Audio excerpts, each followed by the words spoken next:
السلام علیکم ورحمۃ اللہ وبرکاتہ۔ نحمدہ ونصلی علی رسولہ الکریم، اما بعد، اعوذ باللہ السمیع العلیم من الشیطان الرجیم من ہمزہ ونفخہ ونفثہ، بسم اللہ الرحمن الرحیم۔ ثم اماتہ فاقبرہ۔ رب اشرح لی صدری ویسر لی امری واحلل عقدۃ من لسانی یفقہوا قولی، رب زدنی علما وزدنی فہما، سبحانک لا علم لنا الا ما علمتنا انک انت العلیم الحکیم۔ جو لوگ عذاب قبر کی تعویل کرتے ہیں، ہم ان کا نظریہ تفصیل کے ساتھ سمجھ رہے تھے۔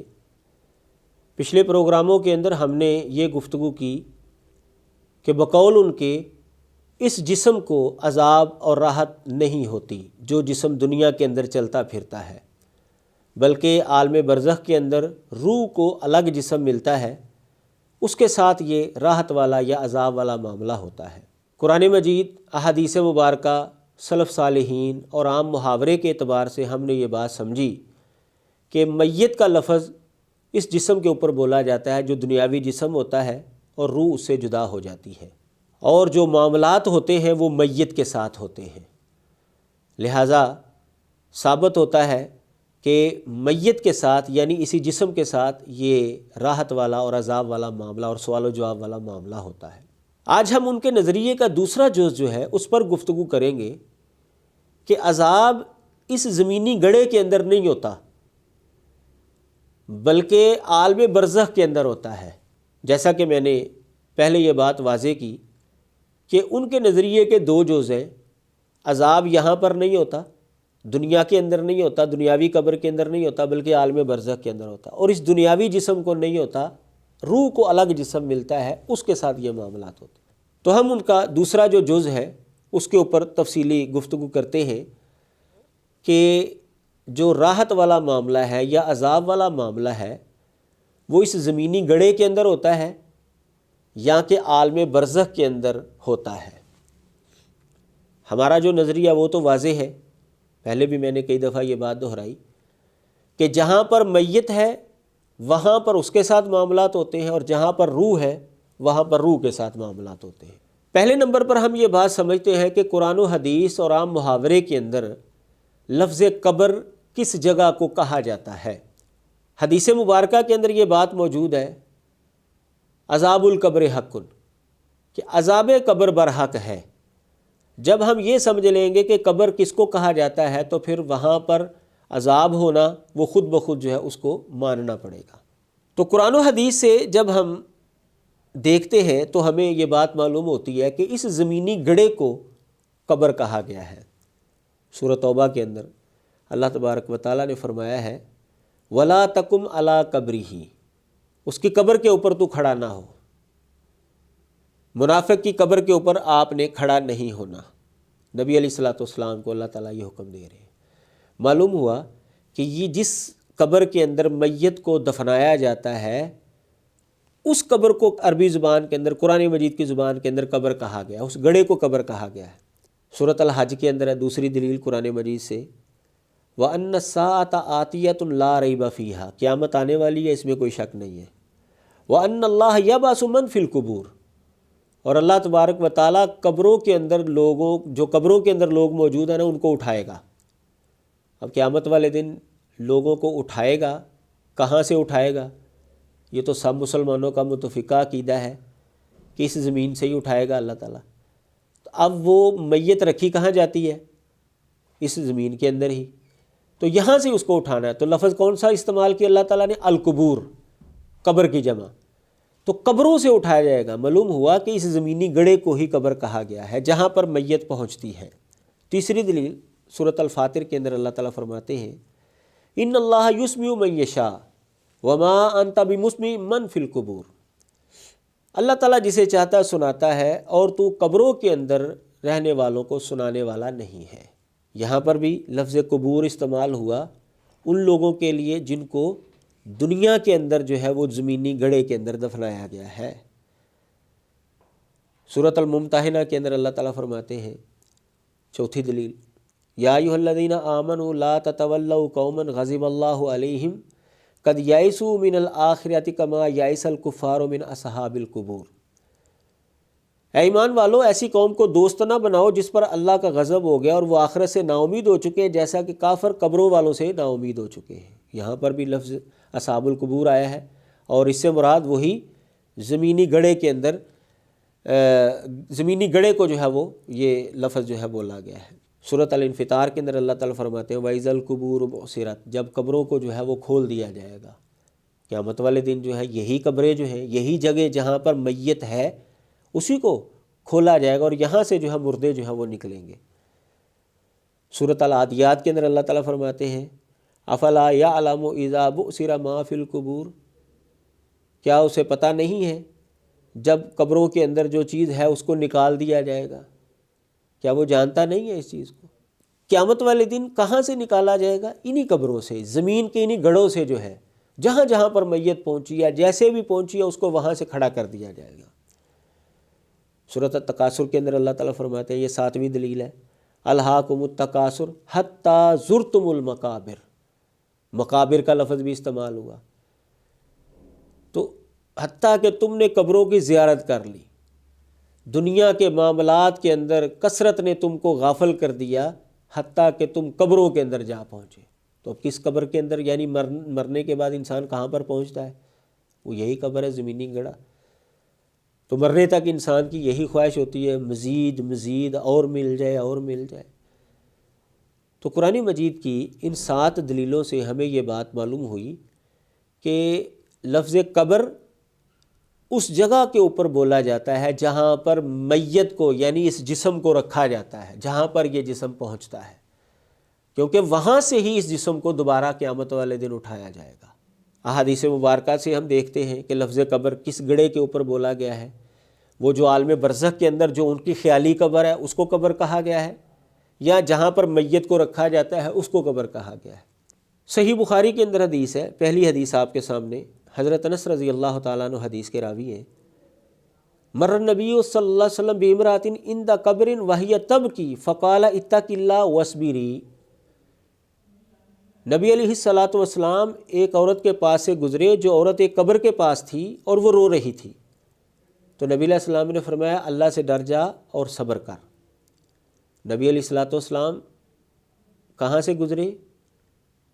ایک خاتون کے پاس سے، اور خاتون کہاں پر تھی؟ عند قبر، ایک قبر کے پاس بیٹھی رو رہی تھی۔ تو اب وہ کون سی قبر تھی جس کے پاس وہ بیٹھی رو رہی تھی؟ وہ جو عالم برزخ کے اندر ان کی خیالی قبر ہے؟ ہرگز نہیں، بلکہ وہ قبر جو اس دنیا کے اندر موجود تھی، جو نظر آ رہی تھی، وہ جو ان کے خیال کے اندر قبر ہے نا، اس کو قبر کسی جگہ پر نہیں کہا گیا، نہ قرآن کے اندر اس کو قبر کہا گیا، نہ حدیث کے اندر اس کو قبر کہا گیا۔ قرآن اور حدیث کے اندر یا عام محاورے کے اندر جو قبر کا لفظ بولا جاتا ہے وہ اسی قبر کے اوپر بولا جاتا ہے جو یہاں پر ہمیں نظر آ رہی ہوتی ہے، جو یہاں پر موجود ہوتی ہے۔ امام بخاری رحمہ اللہ نے اس کے اوپر جو عنوان قائم کیا ہے، باب قول الرجل للمرأۃ عند القبر اصبری، کہ قبر کے پاس آدمی عورت کو کہے کہ تو صبر کر، یعنی انہوں نے بھی لفظ قبر کا استعمال کر کے اس بات کی طرف واضح طور پر رہنمائی کر دی کہ لفظ قبر جو ہے وہ زمینی گڑھے کو ہی کہا جاتا ہے۔ دوسری حدیث صحیح مسلم کے اندر ہے، حضرت انس رضی اللہ تعالیٰ عنہ حدیث کے راوی ہیں، ان النبی صلی اللہ علیہ وسلم صلی علی قبر، نبی علیہ الصلوۃ والسلام نے قبر کے اوپر ایک جنازہ پڑھا، صلی علی قبر۔ اب نبی علیہ الصلوۃ والسلام نے جنازہ کس قبر کے اوپر پڑھا تھا؟ وہی جو سامنے موجود تھی، اس کا جنازہ جو ہے آپ نے پڑھا۔ وہ کوئی خیالی قبر نہیں تھی جو عالم برزخ کے اندر، بلکہ جو سامنے موجود تھی اس کے اوپر پڑھا۔ صحیح مسلم کے اندر حدیث ہے، تیسری دلیل، حضرت ابو مرثد غنوی رضی اللہ تعالیٰ عنہ حدیث کے راوی ہیں، نبی علیہ الصلوۃ والسلام نے فرمایا لا تجلسوا علی القبور ولا تصلوا الیہا، قبروں کے اوپر نہ تم نے بیٹھنا ہے، نہ ان کی طرف رخ کر کے نماز پڑھنی ہے۔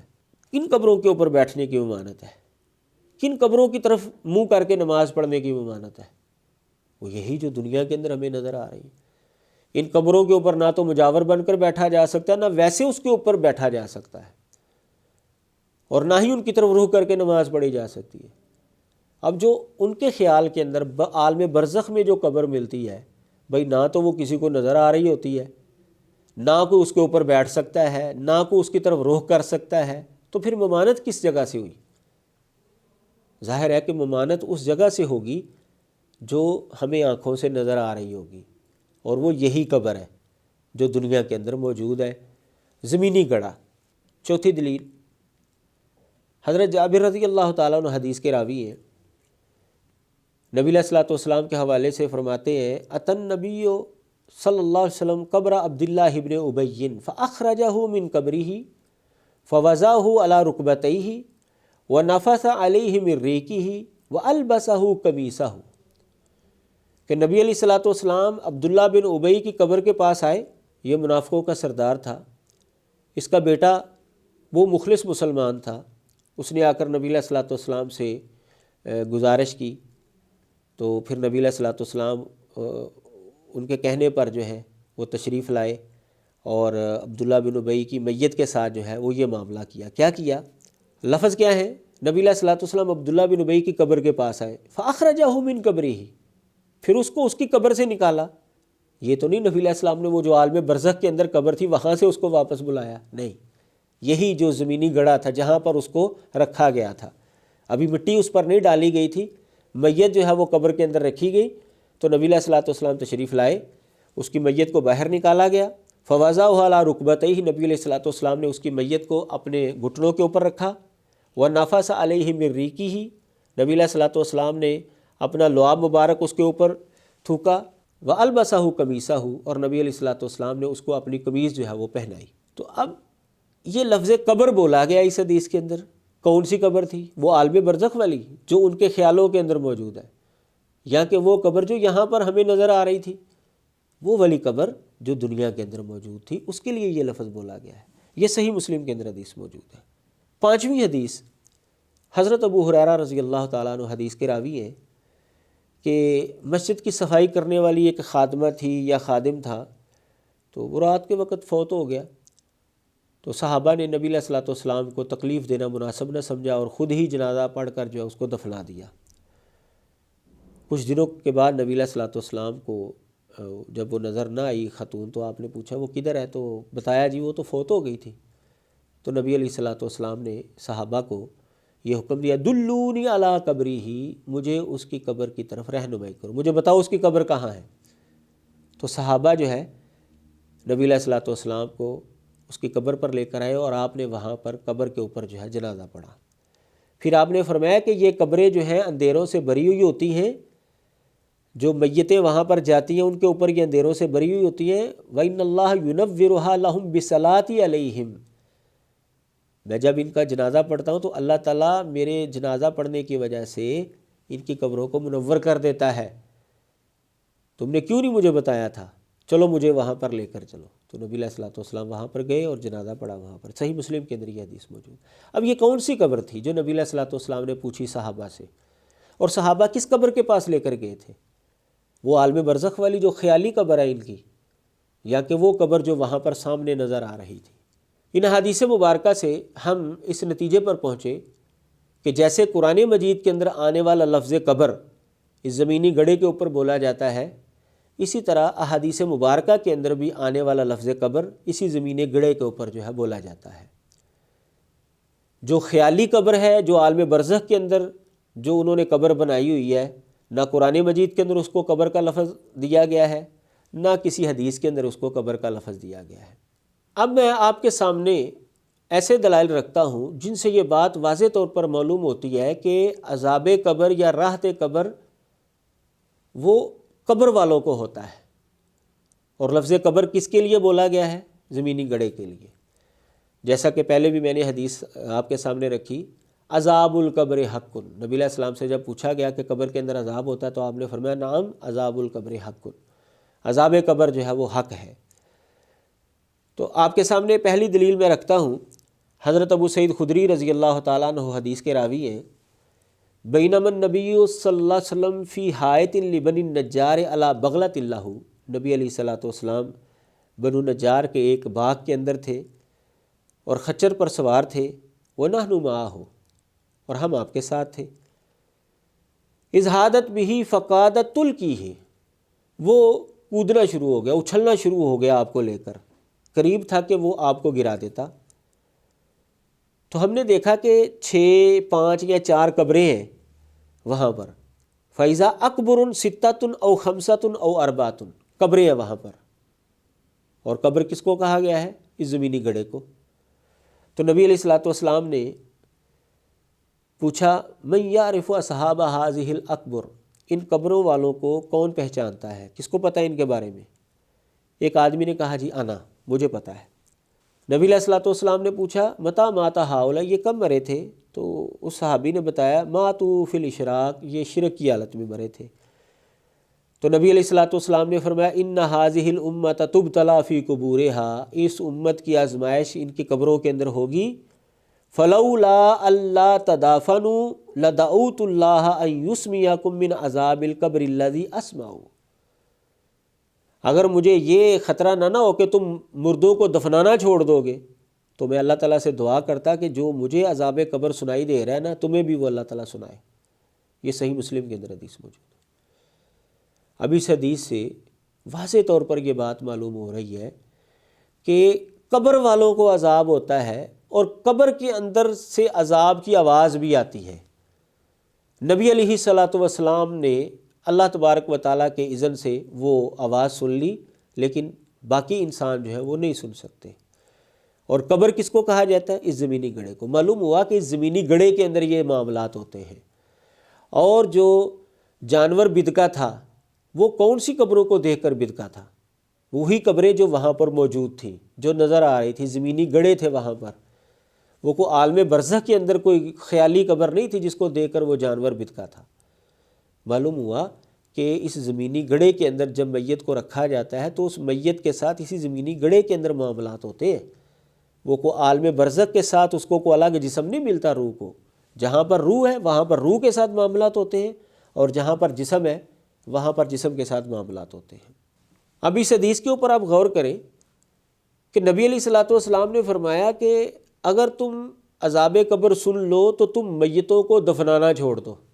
اب عذاب قبر اگر صحابہ سن لیتے تو میت کو دفنانا چھوڑ دیتے، کہاں پر؟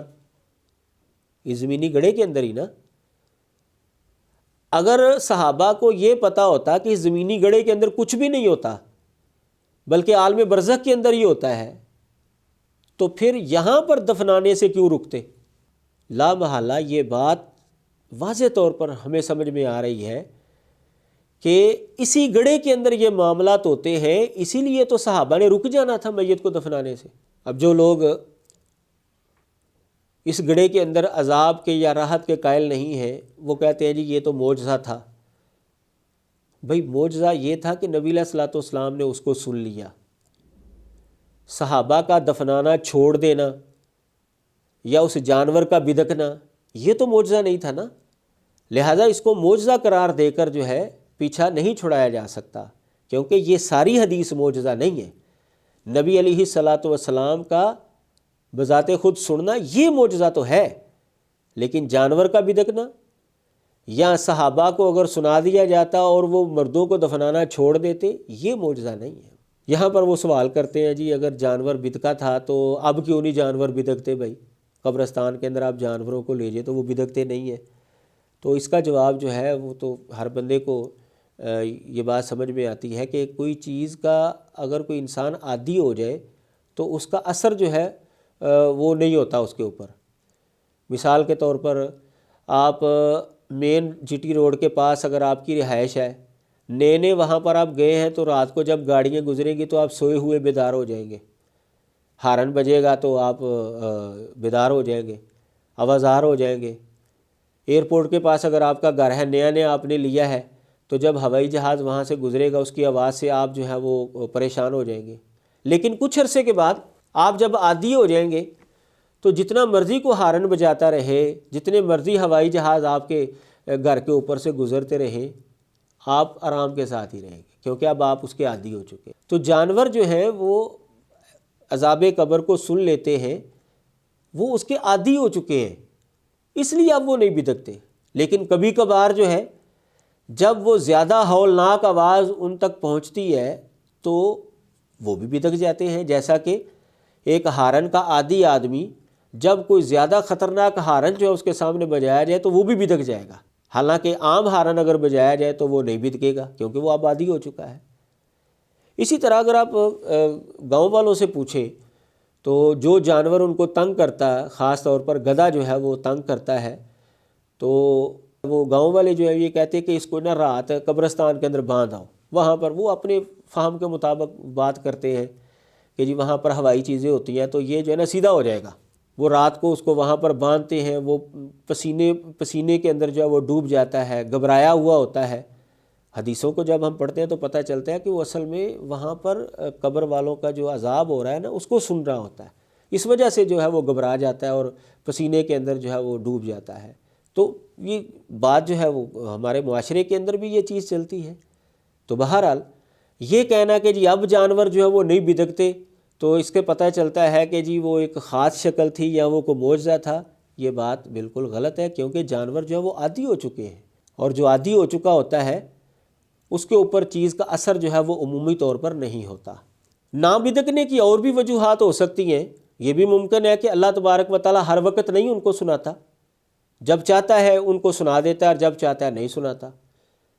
یا یہ بھی وجہ ہو سکتی ہے کہ آپ کو پتہ ہے کہ سزا دیتے وقت بعض لوگوں کا منہ جو ہے وہ بند کر دیا جاتا ہے، ممکن ہے اللہ تبارک و تعالیٰ جو ہے ان کا منہ جو ہے وہ بند کر دے اور کسی وقت جو ہے ان کو چیخنے کی جو ہے وہ اجازت دے دے، تو جب وہ چیخنے کی اجازت ملے اس وقت جانور جو ہے وہ سن لے اور وہ بدکنا شروع ہو جائے۔ تو بہرحال اس کو معجزہ قرار دے کر جو ہے ساری حدیث سے جان چھڑانا یہ ہرگز قرین قیاس نہیں ہے۔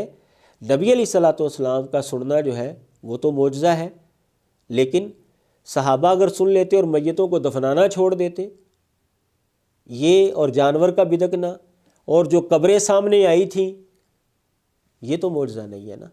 وآخر دعوانا الحمدللہ رب العالمین۔